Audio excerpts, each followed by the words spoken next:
우리 한번 같이 하겠습니다. 마리아와 같이 반응하는 교회. 다시 한번 마리아와 같이 반응하는 교회. 오늘은 우리 교회 전체 성도들이 좀 배단위로 좀 이동을 했으면 좋겠어요. 어디로 이동해요? 배단위로 이동을 했으면 좋겠어요. 근데 제가 이렇게 보고 배단위에 온 사람이 맞나 안 맞나 제가 설교하면서 그거 볼 거예요. 지금 배단위에 어마어마한 잔치가 벌어졌어요. 뭐가 벌어졌어요? 잔치가 벌어졌어요. 왜냐하면 나사로가 죽었다가 나흘이 돼서 이제는 나사로에 대해서 누구 하나도 소망이 없었습니다. 근데 그 나사로가 세상에 주님이 그 나사로를 일으켜서 나사로가 살아났습니다. 그 살아난 나사로를 그들이 얼마나 보고 기뻐했으며, 그래서 이 베다니에 일어난 지금 이 잔치는 어마어마한 잔치예요. 얼마나 행복했겠어요. 얼마나 기쁨이 넘치겠어요. 지금 이렇게 잔치가 벌어지고 있습니다. 저는 가끔 가다가 이런 생각을 하고 또 52주년을 맞이해서 여러분들이 함께 이렇게 기도했으면 좋겠어요. 하나님, 우리에게도 날마다 기적이 있게 하여 주시어서 내가 우리 교회에 늘 잔치가 되게 해주세요. 어느 교회를 보니까 365일 동안 새벽 예배를 마치고 식사를 365일 동안 하더라고요. 그래서 새벽 기도 마치고 나면 그 식사를 하고 그리고 이제 직장들을 가는 거예요. 근데 365일 동안 그걸 어떻게 밥을 해다요? 그랬더니 365일 동안 교회에서 한 번도 하는 적이 없대요. 그냥 한 사람이 당신에게 좋은 일이 있을 때 그 좋은 일을 기념해서 아침 식사를 한대. 내가 그 소리를 들으니까 얼마나 그게 감격스러운지 모르겠어요. 우리 같은 경우도 얼마나 좋아요. 오늘만 우리가 오늘 교회 생일이니까 점심 식사들 하고 가세요 이러지 말고, 우리 교회에서 좋은 일이 많이 생겨서 이번 주일은 내가 잔치할게요. 이번 주일은 내가 잔치를 베풀게요. 그냥 아멘 안 넣는 사람 맨날 울상만 하고 사세요. 아멘 하시는 분들에게는 반드시 그런 잔치가 일어날 줄로 믿습니다. 아유, 얼마나 좋아요. 우리 아이가 대학 들어갔다고 잔치 좀 베풀고. 근데 대학 들어간 게 뭐 그렇게 중요하냐고. 아니요, 우리 아이 대학 들어간 것은 우리 아이가 한 것이 아니라 하나님이 건강 주시고 하나님께서 인도하셔서 대학 들어가게 했으니, 그러면서 잔치를 베풀어서 아니 오늘 점심을 내면 얼마나 좋아요. 아프시던 분이 그냥 하나님께서 그를 치료해 주셔서 너무 감사해서 좀 한 번쯤 잔치 못 베풀어요? 뭐 우리는 주일날만 하니까 54번이면 되는데 54명이 안 나와서 그거 되겠냔 말이에요. 우리가 그렇게 소망을 갖고 기도 좀 하세요. 하나님이여, 사업을 하다가 하나님께서 우리에게 하나님의 은혜를 베풀어 주셔서 이 사업을 하나님께서 이끌어 주셨으니 오늘은 내가 우리 전송도 여기가 지금 배단이 아니에요. 이 배단위에서 내가 잔치하겠습니다. 이렇게 여러분들이 늘 기도하시고 소망하셔서 날마다 잔치가 있는 우리 교회가 되기를 여러분들이 함께 소망하세요. 누구 때문에? 나 때문에 그런 잔치가 끊임없이 끊어지지 아니하는 우리 한국중앙교회가 되기를 주님의 이름으로 축원을 드립니다. 오늘 이 어마어마한 잔치가 벌어졌습니다. 그런데 이 잔치가 벌어졌는데 참 놀라운 일이 있습니다. 모두가 다 기뻐하고, 특별히 마리아는 잔치를 잔치 되게 만들고 있는가 하면, 다시 말하면 이 놀라운 사건 앞에, 죽었다 살아난 이 사건 앞에서 마리아는 자기의 모든 것을 다 드리면서 잔치가 잔치 되게 하고 있는가 하는 이런 반응을 보이는 마리아가 있는가 하면, 그런데 놀라운 반응을 또 보이고 있는 한 사람이 있습니다. 그게 누구냐면 5절과 6절을 같이 한번 읽어보겠습니다. 시작. 이 향유를 어찌하여 300데나리온에 팔아 가난한 자들에게 주지 아니하였느냐 하니, 이렇게 말함은 가난한 자들을 생각함이 아니요 그는 도둑이라 돈깨를 맞고 거기 넣은 것을 훔쳐감이라. 아니, 모두가 다 잔치를 하는데 도대체 이유는 뭐예요? 다 모두가 행복해 하는데 도대체 이 가룟 유다는 뭐예요? 언제나 어디서나 어느 때나 잔치 앞에서 가룟 유다 같은 사람은 있을까요? 없을까요? 있을까요? 없을까요? 다시 한번 물어보겠습니다. 하나님께서 잔치를 베푸실 때 가룟 유다가 되기를 원하시는 분만 아멘. 정신 좀 차리세요, 정신. 에? 아니, 여기서 아멘 하면 어떻게 해요? 주여, 그걸 취소시켜 주세요. 자, 지금 취소됐어요. 자, 이런 잔치 앞에서 가룟 유다 같이 되기를 원하시는 분 아멘.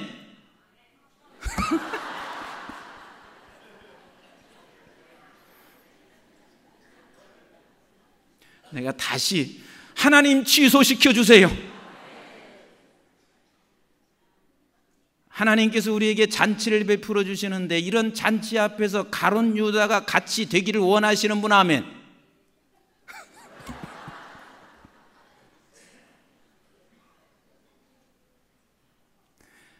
항상 보면은 그 어마어마한 잔치 앞에 가룟 유다 같은 사람이 있습니다. 여기서 주시는 중요한 메시지가 있습니다.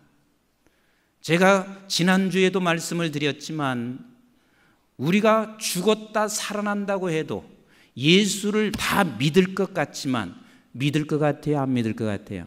안 믿습니다. 지금 죽었다 살아난 것을 두 눈으로 목도했어요. 그리고 그것을 누가 그렇게 하셨는지 그것도 보고 있어요. 그 일 때문에 지금 잔치가 벌어졌어요. 여기저기서 전부 다 이야기하기를 예수님이 나사로를 살렸대 하면서 이야기를 하고 풍악을 울리고 그리고 먹을 것을 나누면서 온통 그 이야기뿐일 거란 말이에요. 예수님이 살렸대, 나사로가 살아났대, 온통 그 이야기를 하고 있는데, 그러면 다 그렇게 돼야 되잖아요. 다 그렇게 돼야 되잖아요. 그럼에도 불구하고 여전히 가룟 유다는 명분을 잘 또 내세워요. 이 300데나리온어치 이것을 팔으면 가난한 자에게 나누어 줄 텐데, 언제나 잔치상에 갔다가 잔치상에 그 잔치상을 뒤집어 엎는 사람들이 명분 없는 것이 아니에요. 그런데 그 명분은 다 속이는 명분이에요. 300데나리온어치 이것을 팔아서 가난한 자에게 나눠주면 될 텐데 이렇게 말을 하고 있단 말이에요. 그러면서 뭐라고 하고 있냐면, 이걸 가난한 자에 나누면 더 좋잖아. 그런데 어떻게 그걸 허비하고 있느냐? 그런데 6절에 뭐라고 말씀하시고 있냐면, 그는 뭐라? 도둑이라. 본래 도둑놈이거든요. 본래 도둑놈인데 그냥 명분만 내세우면서 잔치를 지금 뒤집어 엎고 있어요. 여기서 우리는 깨달을 수 있는 것이, 우리 그 어떤 사람도 내가 믿고 있다는 것은 죽었다 살아난 기적을 봐도 내가 믿어지는 게 아니고, 믿는 자체는 우리 하나님의 은혜인 것을 믿으시면 아멘. 하나님의 전적인 은혜일 뿐이라 그 말이에요. 아멘이신가요? 그래서 결국은 이 가룟 유다 같은 사람이 있으니 우리 주님은 죽을 수밖에 없어요. 죽어서 살려냈는데도 불구하고 이런 인간이 있다는 것은 예수 그리스도께서 인간의 탐욕과 죄악으로 인하여 결국은 죽을 수밖에 없습니다. 그러면 우리 예수님께서 죽을 수밖에 없을 만큼 힘이 없는 존재신가, 힘이 없는 분이신가? 아니거든요. 예수님은 얼마든지 죽지 아니할 능력과 힘을 가지고 계신 분인데, 인간의 탐욕과 죄악으로 인하여 예수님을 죽일 때 예수님은 힘없이 죽어가셔. 왜? 힘없이 죽어가시면서 그 죽어가고 있는 것은 결국은 이것을 선포하고 있는 거예요. 인간들은 죽었다 살려놔도 인간의 탐욕과 그리고 인간의 죄악은 이렇게 얼마나 죄가 인간의 죄악이 가장 강력한지에 대한 선포예요. 무슨 소리인지 이해가 안 되시죠? 힘이 없어서 죽어가시는 것이 아니라 얼마든지 주님은 그것을 피할 수도 있을 뿐만 아니라 저들을 제압할 수 있는 힘을 가지고 있으심에도 불구하고 예수님이 힘없이 죽어가는 것처럼 저들의 탐욕과 죄악으로 인해서 죽는 그것은 너희들이 얼마나 죄인인가에 대하여 선포해요. 너희들이 이렇게 죄인이다. 죽었던 사람을 살려놔도 너희들은 너희의 탐욕으로 인하여 그 하나님 대신 살리시는 그분을 죽일 만큼 너희들은 그렇게 탐욕과 죄악이 많은 사람이다. 그래서 예수님은 저들의 손에 의해서 주님이 죽어가셨습니다. 죽었습니다. 그런데 죽으셨던 우리 주님은 그 누구도 그를 말릴 길이 없습니다. 죽은 그는 살아날 수 있는 능력을 가지고 계신 주님이셨습니다. 그래서 그가 죽었던 그가 다시 부활하고 살아남으로 말미암아 이분이 바로 하나님이라는 사실을 우리에게 만인에게 공포하고 선언하는 시간 아니겠어요? 죽지 않아도 되실 그 주님은 힘없이 죽어가시면서 너희들의 인간의 탐욕과 죄악이 얼마나 큰지를 선포하시고, 그리고 죽으셨던 주님은 다시 부활하시고 살아나시는 그 능력을 선포함으로 말미암아 오직 부활과 생명 되시는 주님인 것을 우리에게 말씀해 주시고 있습니다.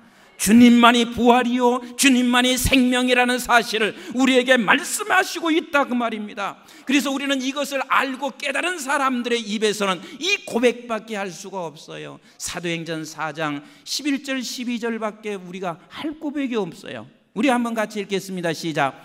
이 예수는 너희 건축자들의 버린 돌로서 집 모퉁이의 머릿돌이 되었느니라.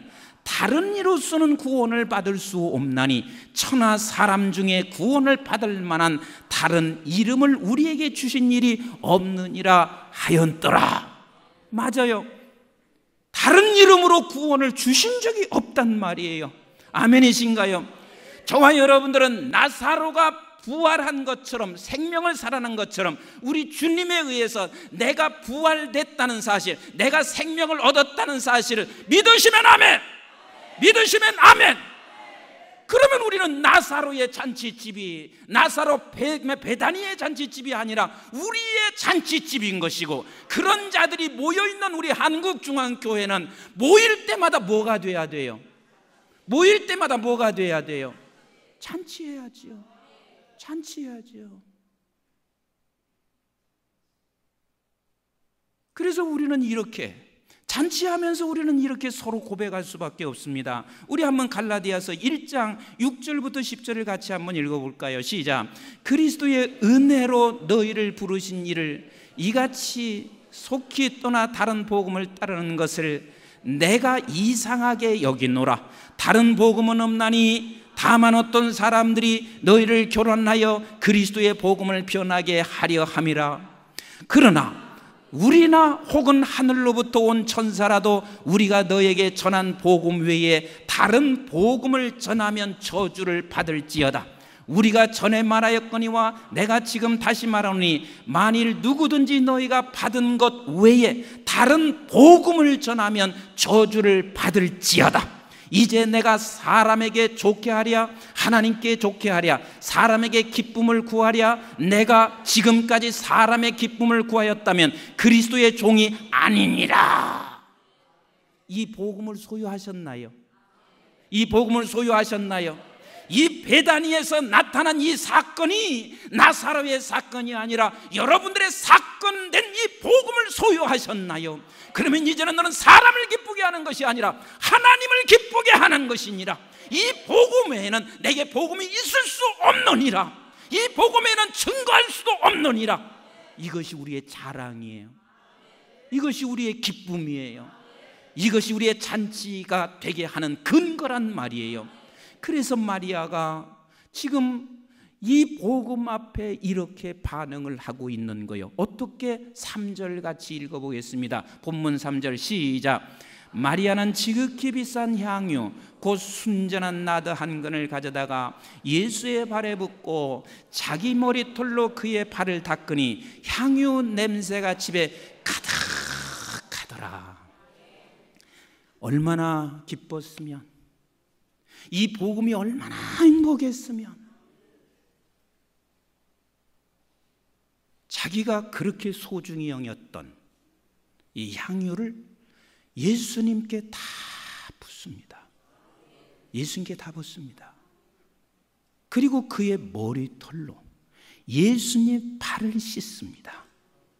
그러니까 마리아가 그 복음을 갖고 있는 자로서의 반응이, 자기가 가지고 있는 걸 모든 걸 다 쏟아내고 머리털로 예수님의 발을 씻고 있습니다. 이게 마리아의 반응이에요. 우리 교회가 이런 마리아와 같은 반응하는 교회가 되기를 원하시면 아멘. 그런 교회가 되기를 원하시면 아멘. 사실 교회의 본질은 그렇게 되는 것이 진정한 교회이고, 이렇게 돼야 하나님이 기뻐하는 교회이고, 마리아와 같이 반응할 수 있는 우리 모든 성도가 되는 것이, 이것이 가장 큰 은혜요 축복입니다. 그러면 도대체 마리아가 반응한 이 반응이 어떤 반응일까? 모든 것을 다 붓고 난 후에 마리아가 머리를 다 풀었습니다. 그리고 머리를 풀어서 이제 누구의 발을 씻었어요? 예수님의 발을 씻었습니다.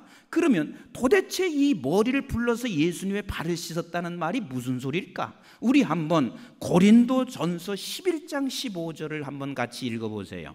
고린도전서 11장 15절 시작. 만일 여자가 긴 머리가 있으면 자기에게 영광이 되나니. 자, 그만. 머리가 긴 머리가 있으면 자기에게 뭐라? 영광이라. 다시 말하면 이스라엘 백성들은 이 긴 머리, 여자가 가지고 있는 긴 머리는 자기의 영광이라고 생각했습니다. 그래서 영광이 되나니 그 긴 머리는 시작. 가리는 것을 대신하여 주셨기 때문이니라. 그래서 이 긴 머리가 있다는 것은 자기의 영광이야. 왜? 수치도 가릴 수가 있고, 그래서 수치를 가려내고 있는 이 긴 머리로 인해서 자기는 영광스러워진단 말이에요. 그러면 이 머리를 가지고 주님의 발을 씻었다 하는 말은 이게 무슨 소리냐면, 자기가 그렇게 소중하게 여기고 있는 영광을 내려놓았단 말이에요. 영광을 내려놓았어요. 그러니까 지금 마리아 같이 반응하는 사람은 누구냐면 자기의 영광을 내려놓는 사람인데, 이 자기의 영광을 내려놓는 사람이 누구냐면 절대로 우리는 주님께서 나를 구원시켜 주신 복음 없이는 내려놓을 사람이 하나도 없어요. 왜? 이 복음이 없이는 모두가 다 자기가 자기 영광을 드러내려고 할 뿐이에요. 교회에서 조금 헌신해 보세요. 그러면 자기 영광을 전부 다 드러내지, 자기 영광을 내려놓는 사람이 세상에 어디가 있냔 말이에요. 그런데 그 영광을 내려놓을 수 있게 하는 것이 뭐라고요? 우리 미가엘 성가대 뭐라고? 복음 때문에 그래. 복음 때문에. 주님이 나에게 주신 그 어마어마한 사실, 주님이 나를, 하나님께서 이렇게 복음을 주신 것을 생각하면 이 감격과 기쁨이 주님 앞에서라면 내가 지금까지 가지고 있는 그 영광이 무엇이 있습니까? 모두가 다 그 앞에서 내려놓을 수밖에 없다 그 말이에요. 그래서 복음을 진정으로 깨달은 사람은, 복음을 진정으로 깨달은 교회는 절대로 자기 영광을 드러내지 않아요. 그러니 그 교회가 얼마나 아름다운 교회예요. 그런 교회가 잔치가 있는 교회고, 그런 교회가 날마다 모여지면 서로가 얼마나 행복한지 몰라요.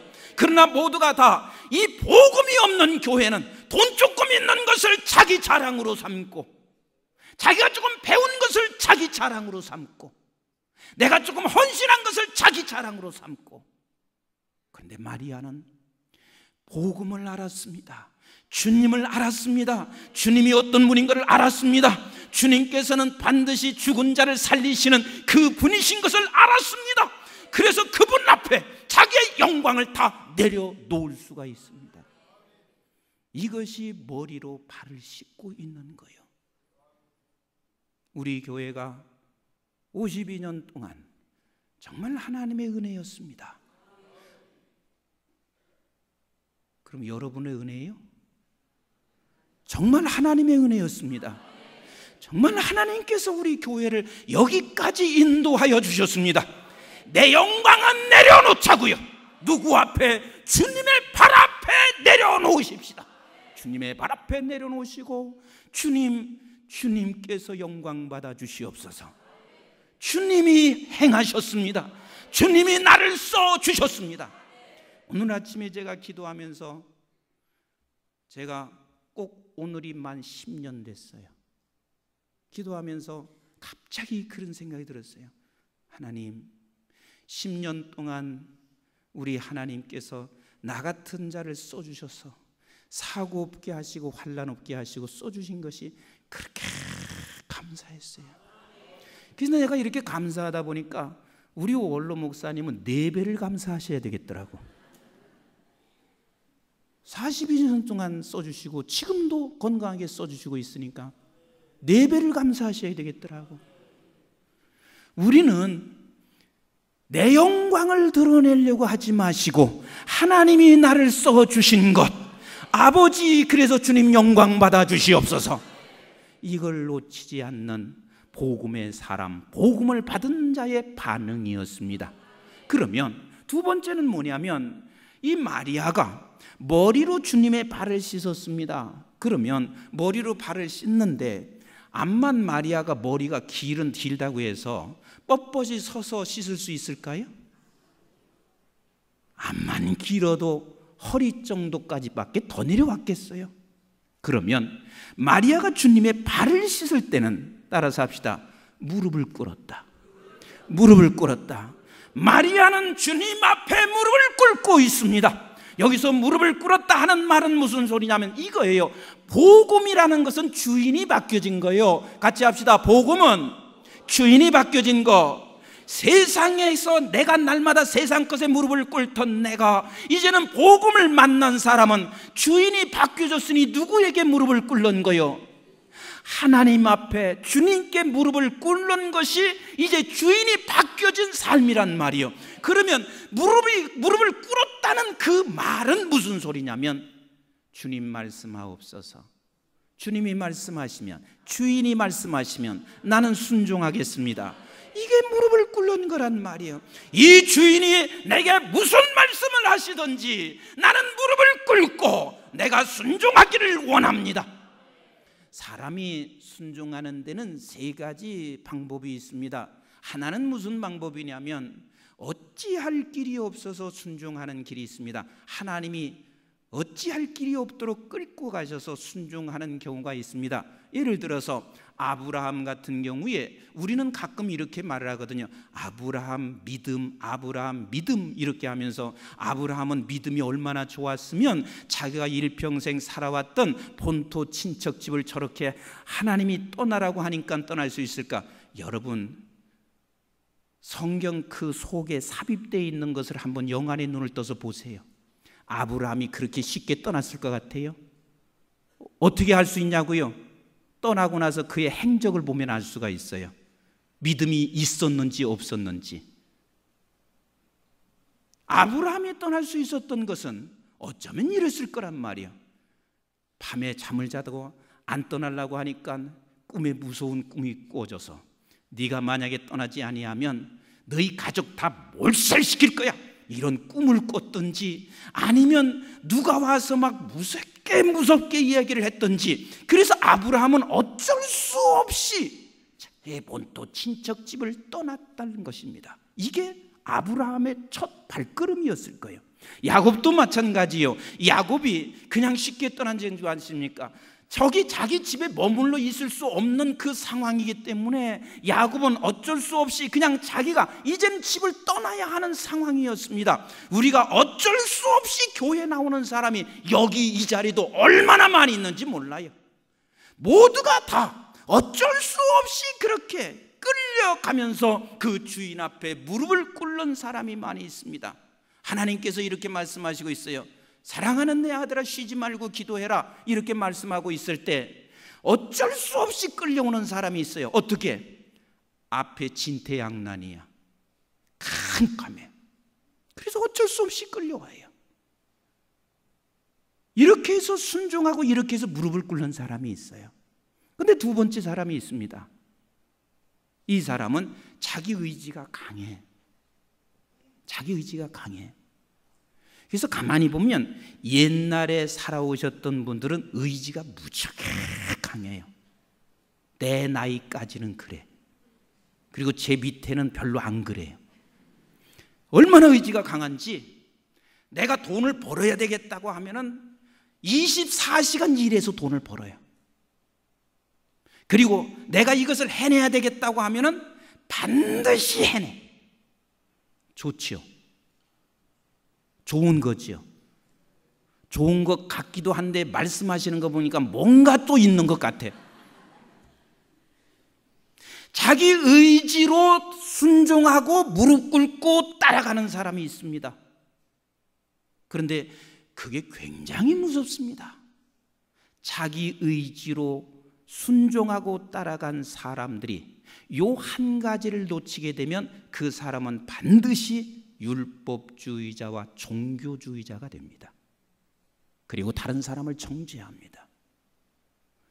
저도 제 나이의 또래에 비해서는 의지가 강하다는 소리를 많이 들었습니다.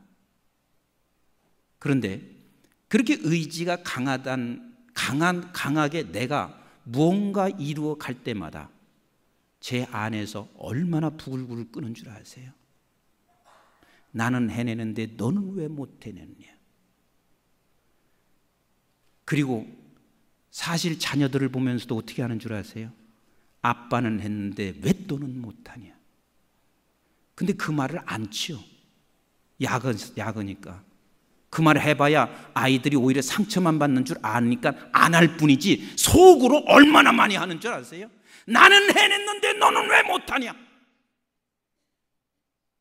어쩌면 이것은 하나님 앞에서 우리는 더 큰 범죄를 저지르고 있을 수 있습니다. 우리 한번 바울 사도가 고백하고 있는 것을 보세요. 고린도전서 15장 9절부터 10절을 보세요. 시작. 나는 사도 중에 가장 작은 자라. 나는 하나님의 교회를 박해하였으므로 사도라 칭함받기를 감당하지 못할 자니라. 그러나 내가 나 된 것은 하나님의 은혜로 된 것이니 내게 주신 그의 은혜가 헛되지 아니하여 내가 모든 사도보다 더 많이 수고하였으나 내가 한 것이 아니요 오직 나와 함께 하신 하나님의 은혜로다. 의지 강한 게 얼마나 축복인지 몰라요. 의지가 강하지 않은 사람보다 그건 얼마나 그 중요한 것을 가지고 있는지 몰라요. 그러나 의지가 강해서 우리가 무언가를 해냈을 때는 하나님의 은혜로다, 하나님의 은혜로다, 이걸 놓치게 되면 너는 율법주의자가 되고 네가 종교 생활을 할 수 있는 사람이 되기 때문에 우리는 하나님의 은혜라는 사실을 놓치지 않아야 합니다. 그런데 이 마리아가 주님 앞에 반응한 것은 첫 번째도 아니고 두 번째도 아니요, 마리아가 주님 앞에 지금 무릎을 꿇는 것은 이 세 번째 것이란 말이에요. 이 세 번째 것이 뭐냐면, 따라서 합시다. 주님을 사랑하기에, 이게 마리아가 지금 무릎을 꿇는 거예요. 주님을 사랑하기에 나는 주님을 위해서 내가 무릎을 꿇습니다. 주님의 사랑 때문에. 그래서 고린도 후서 5장 11절 14절은 이렇게 말씀하시고 있는 거 아니겠어요? 같이 한번 읽어볼까요? 시작. 우리는 주의 두려우심을 알므로 사람들을 권면하거니와 우리가 하나님 앞에 알려졌으니 또 너의 양심에도 알려지기를 바라노라. 우리가 다시 너에게 자천하는 것이 아니요 오직 우리로 말미암아 자랑할 기회를 너희에게 주어 마음으로 하지 않고 외모로 자랑하는 자들에게 대답하게 하려 하는 것이니라. 우리가 만일 미쳤어도 하나님을 위한 것이요 정신이 온전하여도 너희를 위한 것이니 그리스도의 사랑이 우리를 강권하시는도다. 우리가 생각하건대 한 사람이 모든 사람을 대신하여 죽었은즉 모든 사람이 죽은 것이니라. 그러니까 내가 미쳤어, 저 사람 미쳤어, 예수를 위해서 미친 사람이야. 내가 또 정신이 온전하다 하는 것도 내가 그게 왜 그런 줄 아느냐? 그리스도의 사랑이 나를 강권하여, 그리스도의 사랑이 나를 강권하여. 근데 그 사랑이 뭐냐면 너를 위하여 너와 함께 죽어주셨다는 것 그 자체가 그리스도의 사랑이라 그 말입니다. 지금 그래서 이 마리아는 주님 앞에 자기가 무릎을 꿇고 있는 것은 예수 그리스도의 사랑 때문에 무릎을 꿇고 있는 것. 사랑하는 성도 여러분, 우리 교회는 이제 52살입니다. 이제 52살 먹었으면 복음의 그 가치를 좀 더 깊이 깨달아. 나 같은 사람을, 가룟 유다 같은 사람을 하나님께서 나를 가룟 유다가 되지 않게 하시고 하나님이 나를 살려내시고 당신이 힘이 없이 죽어가서 내가 죄인이라는 사실을 선포하고 깨닫게 하시고, 그리고 죽은 예수님은 살아나심으로 말미암아 내가 부활한 이 근거로 인하여, 이 복음으로 인하여, 이 복음 때문에 그리스도를 사랑하여 우리가 주님의 말씀이라면 무릎을 꿇고 순종하는 그것, 이것이 복음입니다. 우리 한번 마가복음 14장 9절 말씀을 같이 한번 읽어보겠습니다. 마가복음 14장 9절 시작. 내가 진실로 너에게 이르노니 온 천하에 어디서든지 복음이 전파되는 곳에는 이 여자가 행한 일도 말하여 그를 기억하리라 하시니라 그랬습니다. 그럼 뭐냐면 이 여자가 행한 일이 뭐라는 얘기예요? 복음이라는 거예요. 이 여자가 행한 일이 복음이라는 거예요. 이것을 기억하고 이것을 기록한다고 말씀하시고 있는 것처럼 오늘날 저와 여러분들도 우리가 복음을 소유한 사람이라면 이 여자가 행한 일을 함으로 말미암아 하나님께서 기억하시고 우리의 행적의 삶을 통해서 기록되어지는 귀한 은혜가 우리에게 있기를 소원합니다. 사랑하는 성도 여러분, 우리는 지금 베다니의 잔치가 가룟 유다와 같지는 않은지 생각해 보세요. 언제나 잔치 분위기를 깨는, 그리고 자기의 명분을 내세우고 있지만 여전히 속은 도둑놈으로 살고 있습니다. 우리 교회가 복음으로 완벽하게 회복이 되고 정말 복음의 사람이 다 모여서 수천 명의 사람이, 복음의 사람이 모여짐으로 말미암아 늘 마리아와 같이 잔치를 잔치되게 만드는, 내 영광은 그 복음 앞에 모든 것 쏟아내리고 그리고 그 주인 앞에 무릎을 꿇는 저와 여러분들이 되어서 우리 한국중앙교회가 마리아와 같이 반응하는 교회가 되기를 서로 꿈을 꾸시고 소원하시고 그런 내가 되기를 함께 소원하시면서 가는 우리 모두가 되기를 주의 이름으로 축원을 드립니다. 우리 한번 합심해서 기도하겠습니다.